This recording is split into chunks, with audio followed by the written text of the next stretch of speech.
아달월 곧 12째 달 13일은 왕의 어명을 시행하게 된 날이라.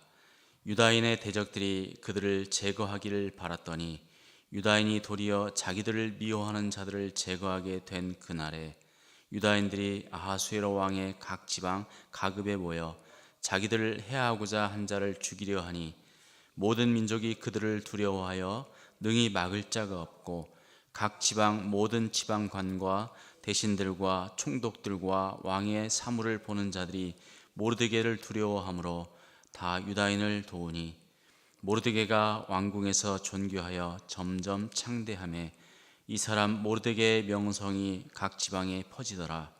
유다인이 칼로 그 모든 대적들을 쳐서 도륙하고 진멸하고 자기를 미워하는 자에게 마음대로 행하고 유다인이 또 도성 수산에서 500명을 죽이고 진멸하고 또 바산 다다와 달본과 아스바다와 보라다와 아달리아와 아리다다와 바마스다와 아리세와 아리데와 외사다 곧 함무다다의 손자요 유다인의 대적 하만의 10 아들을 죽였으나 그들의 재산에는 손을 대지 아니하였더라.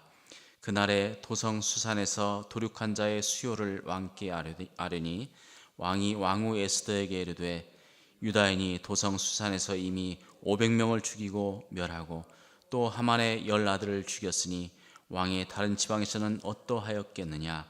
이제 그대의 소청이 무엇이냐. 곧 허락하겠노라.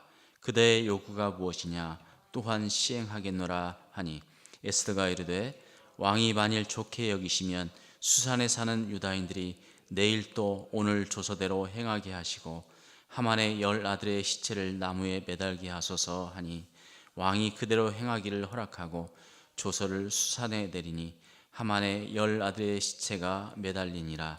아달월 14일에도 수산에 있는 유다인이 모여 또 300명을 수산에서 도륙하되 그들의 재산에는 손을 대지 아니하였고 왕의 각 지방에 있는 다른 유다인들이 모여 스스로 생명을 보호하여 대적들에게 벗어나며 자기들을 미워하는 자 7만 5천 명을 도륙하되 그들의 재산에는 손을 대지 아니하였더라. 아달월 13일에 그 일을 행하였고 14일에 쉬며 그날에 잔치를 베풀어 즐겼고 수산에 사는 유다인들은 13일과 14일에 모였고 15일에 쉬며 이날에 잔치를 베풀어 즐긴지라. 그러므로 시골의 유다인 곧 성이 없는 고을고을에 사는 자들이 아달월 14일을 명절로 삼아 잔치를 베풀고 즐기며 서로 예물을 주더라. 아멘. 자, 오늘 본문은 이 불임절이 어떻게 시작되었는지 알려주는 역사의 기록입니다. 이 불임절은 아달월 13일, 14일, 15일 이렇게 되어 있습니다. 이제 12일, 13일, 14일 이날이 불임절이죠. 아달월이라고도 하고 12월이라고도 이렇게 얘기합니다. 우리 음력으로는 이제 1월 13일에 해당됩니다. 그러니까 우리 음력과 그 유대력이 같이 음력을 사용하거든요. 그래서 우리 음력으로는 우리가 사용하는 음력으로는 1월 달이고 그 유대인들이 사용하는 음력으로는 12월 달입니다. 한 달 차이가 있죠. 그래서 이제 금년 양력으로 보면 금년 양력으로 이렇게 보면 2월 28일이 이 불임절 음력 유대력으로는 12월 13일 우리 음력으로는 1월 13일에 해당되는 날입니다. 자, 그런데 또 이 니산월 첫째 달 14일이 언제냐 하면 음력 2월 14일인데 우리로 하면 금년 6월절은 30일입니다. 오늘이 며칠이죠? 4월 1일입니다. 그러니까 그저께가 음력 2월 14일, 유대력으로 하면 1월 14일이에요. 그러니까 첫째 달 14일, 니산월 14일입니다. 그저께가. 자, 그러니까 이 불임절은 유대인들이 지키는 6월절 딱 한 달 전이 이 불임절입니다. 그래서 우리는 오늘 이 부활주일로 지키지만 이 부활절의 기준이 뭐냐면 그 6월절입니다. 6월절의 그 기준을 따르기 때문에 해마다 이 부활절이 달라지게 되는 거죠. 자, 그런데 이 불임절은 이 딱 지금으로부터 거의 한 2400년 전에 이제 시작이 된 그런 불임절입니다. 그 시기에 2400년 전에, 약 2400년 전에 페르시아 왕궁에 있던 수산궁에서 일어난 일입니다. 여러분 페르시아 왕자 많이 들어보셨죠? 그 페르시아, 성경에는 바사라고 되어 있어요. 그 바사 왕 아하수에로 왕의 궁전에서 일어난 그 수산에서 일어난 그런 일입니다. 수산에서만 일어난 일이 아니라 그 당시 아하수에로 왕이 다스리고 있었던 인도에서부터 구스까지, 구스는 이디오피아입니다. 아프리카 이디오피아. 그러니까 인도에서부터 이디오피아까지 다스리고 있었는데 그 지역에서 전반적으로 일어났을 걸로 추정이 되는 그런 사건입니다. 그러니까 전 세계적인 사건이었죠.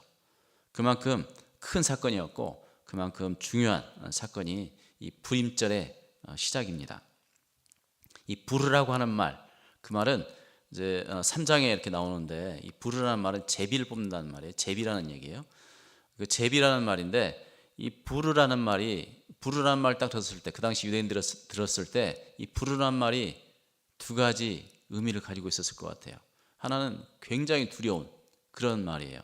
이 제비를 뽑는다는 말은, 이 제비를 뽑아서 날짜를 잡았거든요. 하만의 일행이 미리 왕에게 얘기하기 전에 자기들이 이 제비를 뽑아서 날짜를 정했어요.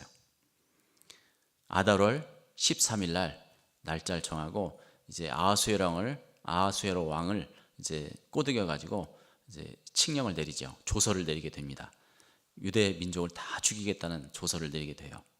그러니까 이 조서를 받고 나서 얼마나 두려운 가운데 있겠어요. 이제 그날이 되면 다 죽게 되는데요. 다 학살을 당하게 되는데 얼마나 큰 두려움이 있겠어요. 그런데 에스더가 죽으면 죽으리라 라는 각오로 아하수에로 왕에 나가고, 또 공교롭게도 완전한 반전이 이루어지죠.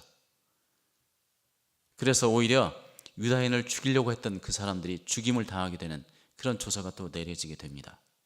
그러니까 이 두 가지 생각을 다 하게 될 것 같아요. 이 부르라는 말을 생각했을 때, 하나는 그 두려움, 하나는 그 회복되는, 그러니까 우리말에 전화위복이라는 말이 있는데요, 화가 복이 된다는 말이죠. 화를 생각하기도 하고 복을 생각하게 하기도 하는 그런 말이 이 부르입니다. 근데 부르의 복수가 이제 불임이죠. 그래서 불임절이라고, 이틀을 지키기 때문에 불임절이라고, 그 26절에 보면 이 두 날을 가리켜서 불임이라고 이렇게 얘기한다고 그래요. 무리가 부르의 이름을 따라 이 두 날을 불임이라 하고, 부르는 단수고 불임은 복수예요. 그래서 이 두 날이라고 하면 불임입니다. 그래서 불임절이라고 이렇게 얘기합니다. 유다인이 이 글의 모든 말과 이 일에 보고 당한 것으로 말미암아 이렇게 불임이라고 그날 정하게 됩니다. 이 하만이 유다인을 죽이려고 자기 눈엣가시 이 모르드게와 그 모르드게의 모든 민족, 유다 민족을 다 죽이려고 계획을 세웠지만 자업자득이 되어서 결국엔 자신이 죽게 되고, 무려 50규빗이면 높이가 25m 정도 됩니다. 25m나 되는 그 나무에 매달려 죽어서 매달리게 됩니다. 유다 사람들은 절망과 죽음으로부터 벗어나고 오히려 그 대적들이 자신의 방법대로, 자신의 꾀대로 이제 죽임을 당하게 되는 것이지요. 아하수에로 왕이 내린 그 조서의 내용을 보면 철저하게 보복을 허용하는 그런 조치입니다. 잘 비교를 해보면 에스더 3장 13절을 보면 이 하만이 주도해서 조서를 내리는 건데 한번 보도록 하겠습니다. 모든 유다인을 젊은이, 늙은이, 어린이, 여인들을 막론하고 죽이고 도륙하고 진멸하고 또 그 재산을 탈취하라. 이게 조서의 핵심 내용입니다. 모든 유다인을 죽이는데 남녀, 노소 할 것 없이 다 죽이라는 거예요. 늙은이, 어린아이, 여자들 할 것 없이 다 죽이라는 거예요. 자, 그런데 에스더 8장 11절은 모르드게가 주도해서 만든 조서입니다. 유다인들이 함께 모여 스스로 생명을 보호하라고 합니다. 그리고 각 지방의 백성 중에 세력을 가지고 그들을 치려하는 자들과 그들의 처자를 죽이고 도륙하고 진멸하고 그 재산을 탈취하라. 이렇게 조서를 내리게 됩니다. 그러니까 대항하라는 거죠. 반항하라는 거예요. 자, 그런데 완전히 반전이 되었죠. 반전이 이루어졌어요. 모르드게를 사람들이 두려워하고 유대인들을 두려워하게 됩니다. 하만은 실권하게 돼요. 모든 권력을 잃어버리게 됩니다. 이제 권력을 모르드게가 갖게 돼요. 그러니까 모르드게를 두려워하게 돼요. 그러니까 누구 편을 들겠어요? 유다인들 편을 들게 되겠죠. 분위기가 완전히 반전이 된 것입니다. 자, 그런데 이 하만이 당하게 된 그 내용들을 살펴보면 이 하만이 자기가 자랑스럽게 생각했던 것을 다 잃어버린 것을 볼 수가 있습니다. 에스더서 5장 11절을 보면 이 하만이 자기 친구들에게 자랑을 하는 내용이었습니다. 자기의 큰 영광과 자녀가 많은 것과 왕이 자기를 들어 왕의 모든 지방관과 신하들보다 높인 것을 다 말하였어요. 이 자랑한 내용이 이거였습니다. 자기가 누리고 있는 그 큰 영광, 그 큰 명예, 그걸 자랑했습니다. 이 자녀가 많은 것도 자랑했어요. 그리고 지위가 높은 것, 모든 권력자들보다 뛰어난 지위를 가지고 있다라고 하는 것을 자랑했습니다. 그것을 힘으로 생각했어요. 그런데 하루아침에 뒤집힌 거죠. 그 모든 것을 잃게 된 것입니다. 그 모든 영광도 다 잃어버리고 나무에 매달리는 그 수치를 당하게 됩니다. 자녀들, 그 10자녀들이 다 죽게 되죠. 그 지위는 말할 것도 없이 땅에 떨어지게 되었습니다. 그 유다 사람들을 대적하려고 했던 그 모든 사람들이 다 죽게 됩니다. 다 진멸을 당하게 되죠. 자, 그런데 여기 보면 10절, 15절, 16절에 반복돼서 나오는 표현이 있습니다. 그 재산에는 손을 대지 않았다. 사실은 그 조서의 내용을 보면 그 재산까지 다 탈취하라고 했거든요. 그런데 그 재산에는 손을 대지 않았다. 이렇게 하고 있습니다. 반복적으로 얘기하고 있어요. 재산을 탈취할 수 있는 권리가 충분히 있었습니다. 그 조서의 내용에 의하면. 그런데 그렇게 하지 않았습니다. 왜 그랬을까? 그 목적은 어디까지나 이 방어와 보호를 위한 정당성 있는 전쟁이지 약탈이 아니기 때문에 그럴 수 있습니다. 그리고 왕의 명령 이전에 하나님의 명령을 구현하기 위한 그런 뜻이 아니었을까, 그런 생각을 합니다. 그리고 이 사람만을 죽이고 재산을 그대로 놔둔 것은 어쩌면 사무엘상 15장에 나왔던, 어쩌면 사울이 실패했던 그 불순종을 다시 반복하지 않기 위해서 그렇게 하지 않았을까 생각이 됩니다. 사무엘상 15장에 보면 사울이 그 아말렉을 쳐요. 아말렉을 치는데 하나님께서 그랬습니다. 모든 것을 다 없애버리라고 했습니다. 아무것도 가져오지 말고 다 없애버리라고. 사람이고 재산이고 할 것 없이 모든 가축들까지 다 없애라고 했습니다. 그런데 사울은 불순종했지요. 그 쓸모없는 것들만 다 버리고 좋은 거, 쓸만한 것, 그런 것들은 다 걷어서 가져왔습니다. 그 짐승들을. 그리고 그 사이에다가 아각 왕을 데려왔습니다. 아각 왕도 쓸만하니까 데려왔겠죠. 아각을 죽이지 않았습니다. 그래서 사무엘이 찾아와서 아주 심각하게 경고하고 아각을 죽이게 되죠. 자, 그런 실수를 반복하지 않기 위해서 어쩌면 그 당시 모르드게와 에스더가 이렇게 그들의 재산을 가져오지, 그 재산을 탈취하지 않았던 것 같습니다. 그 실수를 반복하지 않기 위해서. 왕이 조서를 내렸지만, 그 당시 최고 권력자 왕이 조서를 내렸지만, 그것을 허용했지만, 재산을 탈취하라고 허용을 했지만, 하나님의 명령을 생각하고 하나님의 법을 생각하고 그 역사를 생각하면서 그 실수를 반복하지 않기 위해서 그렇게 하지 않았을까 생각을 합니다. 그러니까 더 큰 왕은 하나님이시라는 것을 고백하는 것을 볼 수가 있는 것이죠. 그런데 이 불임절, 그것은 유다 백성들을 죽음으로부터 생명으로 전환시킨 그 사건을 기억하게 합니다. 그런데 우리는 더 큰 사건을 우리는 지금 경험하고 있습니다. 부활절이죠. 예수님의 부활입니다. 불임절, 부활절, 우리말로는 비슷해요. 참 공교롭죠? 그래서 오늘은 또 부활절입니다. 에스더 때 있었던 그 반전의 역사가, 다시 말하면 이 구원의 역사가 지금 더 강력하게 계속되고 있습니다. 2차 세계대전 때 이 홀로코스트라는 게 있었습니다. 유대인들이 대학살을 당했죠. 그때 이 유대인들이 이 에스더서를 사랑했다고 합니다. 이 에스더서를 몰래 읽었대요. 그래서 이 독일 나치들이 이 에스더서를 가지고 있는 사람이 있으면 직결 심판을 하고 처형을 했답니다. 바로 죽였대요. 그만큼 유대인들에게 힘을 주었던, 소망을 주었던 그런 책이기도 합니다. 자, 그런데 우리에게 소망을 주는 것, 우리에게 희망을 주는 것, 절대적인 소망을 주는 것은 뭐냐면 예수님의 부활이에요. 그리고 예수님의 재림이에요. 예수님께서 다시 오시면 우리가 어떻게 됩니까? 예수님처럼 변화되는 몸으로 부활하는 것이죠.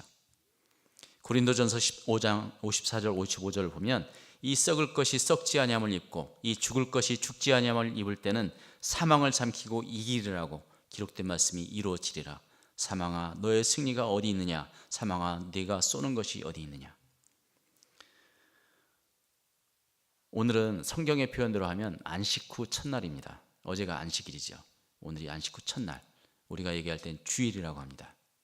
이 주일을 지키는 것은 초대교회 때부터 그만큼 예수님께서 부활하신 것을 기념하기 위해서, 예수님께서 부활하신 것을 매주일 기념하고 기억하고 전파하기 위해서 이 주일을 지키게 됩니다. 그래서 초대교회에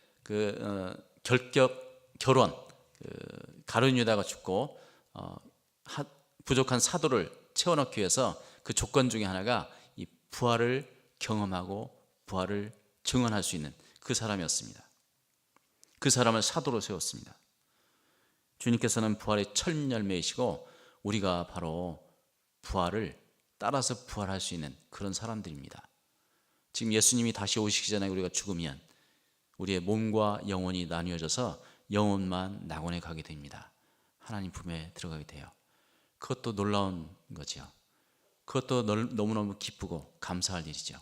그렇지만 예수님께서 재림하셨을 때 우리의 몸과 영혼이 합쳐져서 죽었던 우리의 몸이 다시 살아나고 우리가 서로 눈으로 보며 서로 만질 수 있는 그런 몸으로 부활하게 돼요. 예수님께서 부활하셨던 그 몸을 입고 부활하게 되는 것이 우리의 신앙입니다. 얼마나 놀라운 일이에요. 그래서 우리가 예수님의 재림을 기다리고 기대하는 것입니다. 그 완성될 것을 기대하고 기다리는 것이죠. 우리가 부활주일을 맞을 때마다, 어쩌면 주일을 맞을 때마다 그 주님의 부활을 생각하면서 그 부활 신앙을 가지고 매주일 다시 한번 생각하고 그 부활을 많은 사람들에게 전파하고 내가 부활의 신앙을 가지고 살아가는 것, 그 주님의 다시 오심을 생각하고 그 완성된 모습을 생각하면서 살아가는 것, 그것이 우리에게 참된 소망이고 우리의 믿음을 견고하게 지킬 수 있는 믿음의 근간이 되는 것입니다. 다시 기도하겠습니다. 하나님, 오늘 부활주일을 맞이해서 예수님의 부활을 기념하고 우리가 다시 부활하게 될 것, 그것을 또 다시 한번 되새기게 하는 믿음을 주시니 감사합니다. 또 이 불임절이라고 하는 이 사건을 통해서 그 유다 백성들이 큰 소망 가운데 있던 것처럼 우리가 이 부활을 생각하면서 예수님의 재림에 대한 소망을 갖게 하시니 감사합니다. 하나님, 주님께서 다시 오실 그날을 생각하면서 오늘 이 날을 살 수 있도록 도우시옵소서.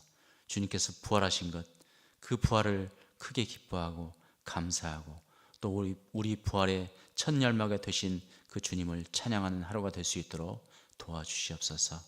예수님의 이름으로 기도합니다. 아멘.